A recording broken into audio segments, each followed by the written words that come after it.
Hey guys, so just before this video starts, I just want to put a disclaimer out there that I'm not a real-life airline pilot. That basically what happens in this video is I am going through what I've taught myself, the videos I've watched online and things like that. So this is not a video to be used in real life or a video to teach yourself on. It's basically just something I've learned myself. Now, in the video I've also described my company that I fly for, the airline I fly for. That's Q Virtual Airlines. I'll leave a link down below to find them, and they basically give me the cost index, the aircraft I fly, the flight number, the route, and things like that.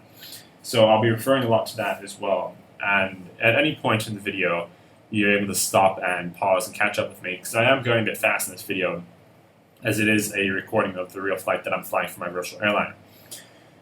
So besides that, hope you enjoyed the video. If you want me to continue these kind of videos where I'm doing tutorials, I can do full flights, I can do stage by stage, so cockpit startup, pushback, taxi, takeoff, each segment I can do that if you guys want. You guys can just comment in the comment section what aircraft you want me to fly as well. I have a large variety of aircraft, so hope you enjoy. Hey guys, so today I'm going to be trying something new. I'm going to be doing a tutorial on the Aerosoft A330 300, basically how I start the aircraft up and all the steps I go through it up until I'm ready for a push and start. So right now the aircraft is located in Perth in Western Australia, and today's flight will be flying on Qantas 566 on this Airbus A330 to Sydney in New South Wales. Currently, the aircraft is in the state where, when you spawn into P3D, this was the state that it will be in. So if we hop into the cockpit here, what I like to do is bring up the second FMC by pressing on the top bar here, go in aircraft state, and turnaround state. Now put this aircraft in this state here. This is probably the most popular state where, once you get in the aircraft, it will be like this. So we'll let the aircraft get into the state proper before we do anything. But whilst it does that, we can start loading the fuel. So the first thing I like to do is go down to load fuel. And I have the flight plan next to me. Today we're carrying 293 passengers. And we have a fuel of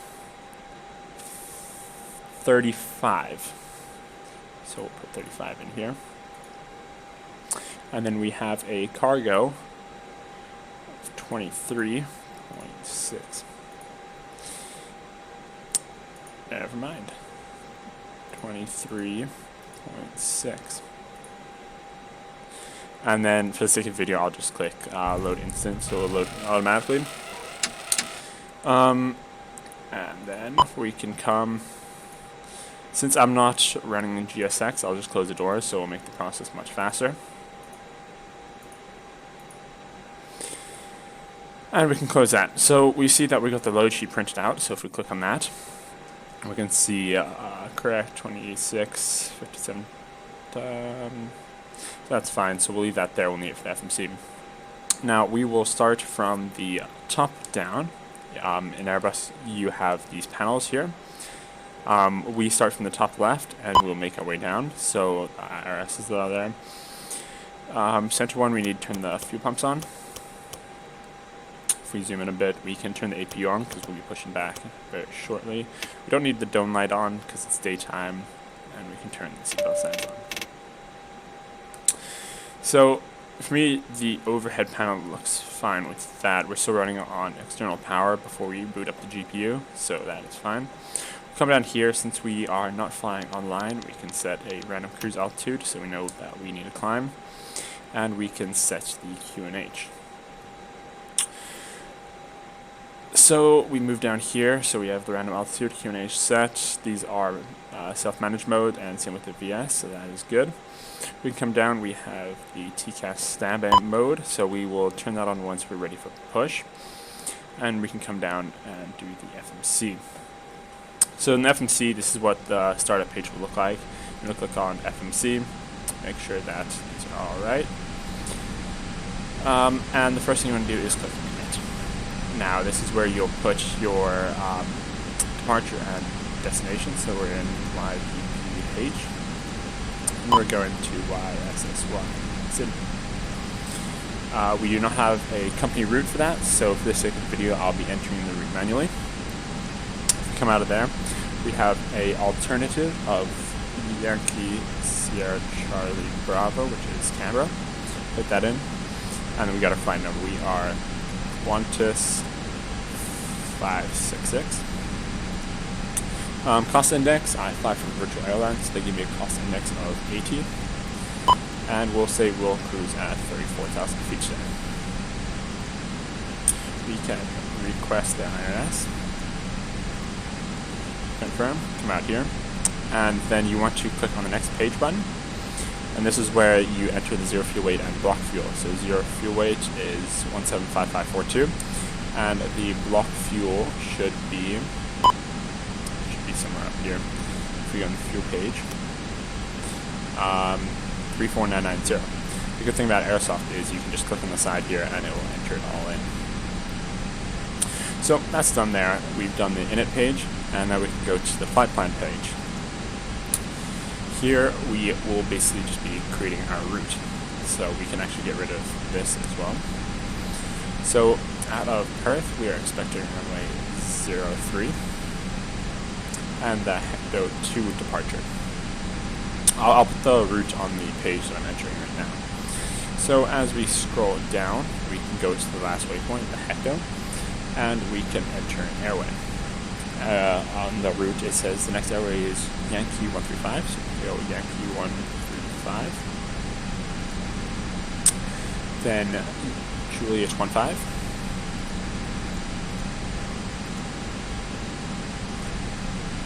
Hotel 247.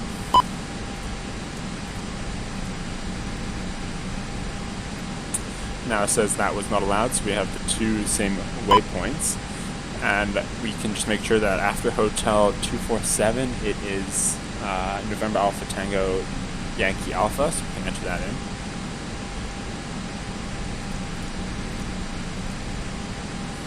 And then we continue, so Hotel 21. Whiskey 133. Sorry, Whiskey 113. And then Oscar Delta Alpha Lima Echo. And there's the flight. So that will, if we come on the map, that draws our, on the green line, our flight. So I like to enter the arrival into the airport while someone's still on ground, and of course that will change throughout the flight with the change into the arrival airport. So we are expecting runway 16 right, and we are expecting the Odell 7 departure, arrival, and we click insert. So now we have our full route plan. Of course, this is just for the sake of the video. We will get rid of all the discontinuities and fly the route direct. But in real life, or if you're flying on VATSIM, you won't want to get rid of those in case you have to get radar vectors. So what I like to do is come up to here and go into plan mode and change the range to about 20 or 40. And come down to the flight plan, and you can go through the route, and you can step through the route, confirming each waypoint, each airway, and making sure that you're not flying somewhere off the distance.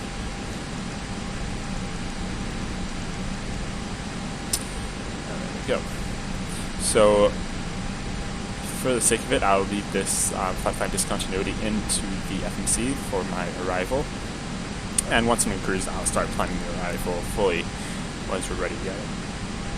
So, once we check the flight plan, it's alright, we will go back to ARC mode. And for the departure, I like to leave the range on 20 so I can just see where I'm going. From here, we can go to the Perf Page. And this is our takeoff preference page. So, the Aerosoft, it doesn't follow real-world operations, so I basically just go flaps 2, because that's what my company gave me, that I'm going to be doing the flaps 2 takeoff. And I just put it in this box here. And that will calculate everything. So V1148, VR148, and V2155. We have a flex temp of 44 and flaps 2 with a trim of 0.8 up. And we'll trim the aircraft once we've pressurized the hydraulics and we are ready for push. So at this time here, we will come to the second FMC and open up the FMC tab on the left. and I actually got my fuel predicted so I can see how much fuel we have left. So we have, after we land, we'll have 11 tons of fuel on board, and that's fine. In terms of our cruising altitude, we can come over here. We said we're cruising at 340 with a maximum of 375 and an optimum climb of 360. So we will actually change our altitude to flight level 360. This is optimum flight level, and we'll enter that there and go back to our perf page. And once we do that, we need to remember to fix it up here and just make sure it's set there. So now this is what the cockpit looks like. We have the profile on the vertical horizon here, and as well as the nav display. We've also done the overhead central console and FMCs, and now we can move down to the central console. Normally, if you're flying advanced sim and there's no ATC, you'll choose 122.8, which is Unicom, so that's just default for me now. Now we come down, radio panel VHS1, that's fine. Turn the panel lights on, which are these lights here. Then we will turn the radar to multi-scan and auto predict wind shear on, and we'll leave the weather system off in the meantime whilst we're still at the gate. We'll turn that on once we push back and the ground crew is cleared. So we come over here, we can turn the floodlights off since we're not flying at night, and this is our transponder. So what we are planning to do is we can turn this to auto, that's on, turn this to all, and once we push back we'll turn it to TAR. And that's about it. We can go through the systems here and check everything's fine.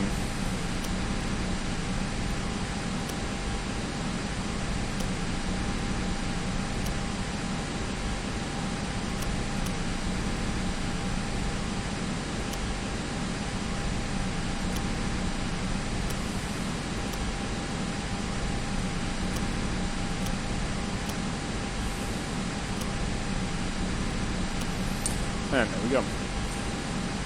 So now we've got everything lined up, we are ready for a mission start.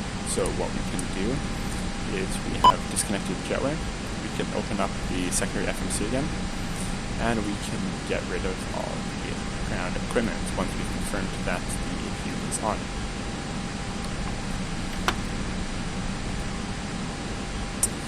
And now we do that. For start to tell the ground crew that we're ready, we can turn the beacon light on, and that will basically just flash the red light beacon on the aircraft.